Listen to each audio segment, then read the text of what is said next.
anyone who speaks Chinese, because I don't have a clue what's standing over here. I hope it's some kind of Huawei Ascend G 615, because that's the device I want to present you today. And the special one of this one is you have a quad-core processor and a recommended retail price of less than 300 euros. So that's a price range you only can provide with the Nexus 4 at the moment. And this one is almost not available. Because it's sold out mostly, and this one should be some kind of alternative, because it's the same price range and you can buy it, at least in Germany, from the start of February all over the country, so that might be an alternative. But as you can see, there are some differences to the Nexus 4. First one is obvious, because you don't have that classy back with this glass and those little tiny mirrors inside that looked very classy, and here we have some plastic, but you have some advantages. First is it's a good grip for the finger and it's warm. At the Nexus 4 we have had that glass that was cold and slippery, especially, and that I really made 2 times. You had the problem when you're laying the Nexus 4 somewhere on a place where it's not totally horizontal, you can have the problem that this slipping and sliding down and falling. So that's not a problem of this Ascend G 615, which is some kind of the Honor 2, but not just the same ones. There are some smaller differences. And the next one is concerned to the compared to the Nexus 4. You can open the bag, and that's a big advantage. This one, okay, forget about that, but it can break like glass, so there are some advantages nevertheless. And I'm going a little bit closer so that you can see. Here we have a removable battery, and I find it very comfortable, because let's say the truth, with normal smartphones you have always a problem if you use them very intensely. So at the afternoon or evening you will have battery problems, and over here you can just have a second battery and slide it in, and here we go again. And the second advantage is here we have a slot for SD card, SDHC, so up to 32 gigabyte from this one here. Internal memory is 8 gigabyte, from which we have some about 4 gigabyte from the starting point. You can use for freely as a user. And this one is a slot for the SIM card, so the normal size, not the micro SIM. This is the normal. And as you can see also, you don't have any NFC antenna over here, so that's missing.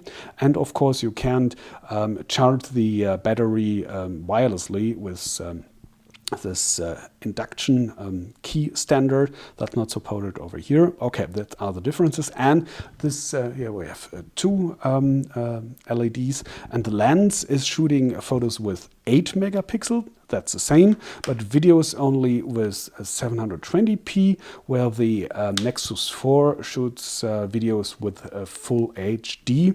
So for some people that might be a big point, might be.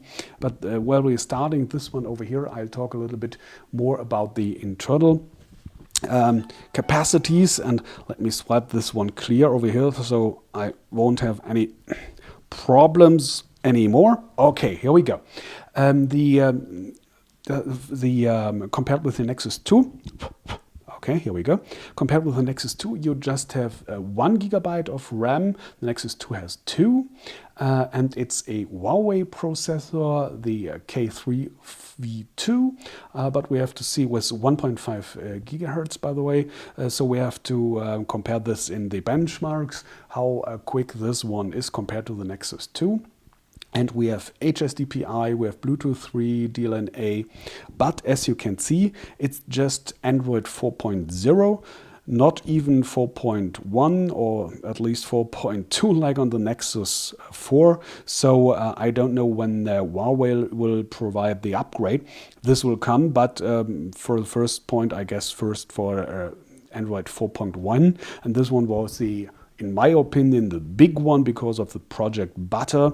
As you might know, this one was optimizing all processes on the OS, especially those reactions on the screen. But as you can see, scrolling over here is great and it's no problem at all. So I guess we can live with that for the moment, and especially because of the price.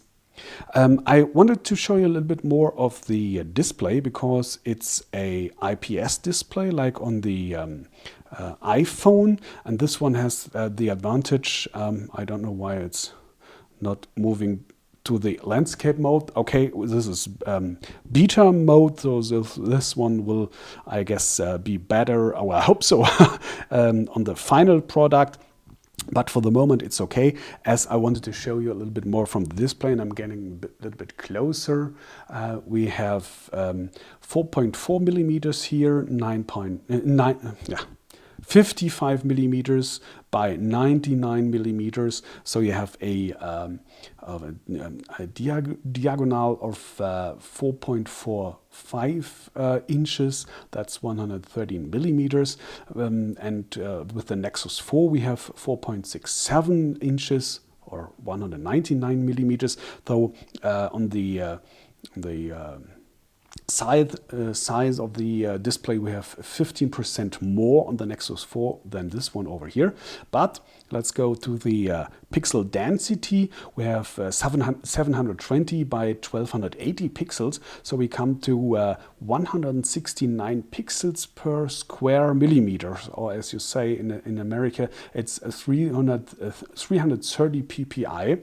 Compared to the Nexus 4, we have 320 ppi, so it's even a little bit more sharper, as you can see, those details over here, or maybe those little tiny, really tiny texts down here or in the menu, as you can see. I hope so.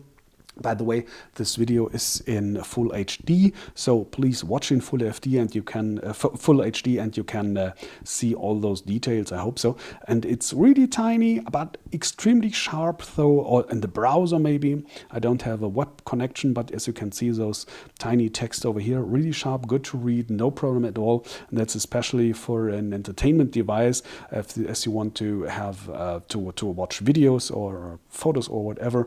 That's making perfectly sense over here, but compared to the Nexus 4, it's a little bit heavier. We have 147 grams to 139 grams from the Nexus 4, and the cover itself is almost the same. It's 68 instead of 69 millimeters, but 135 millimeters over here. And that's a little bit thicker. That's I wanted to show you. It's 10.7 millimeters versus the 9.1 millimeters of the Nexus 4, a little bit thicker, but that's the last difference between those.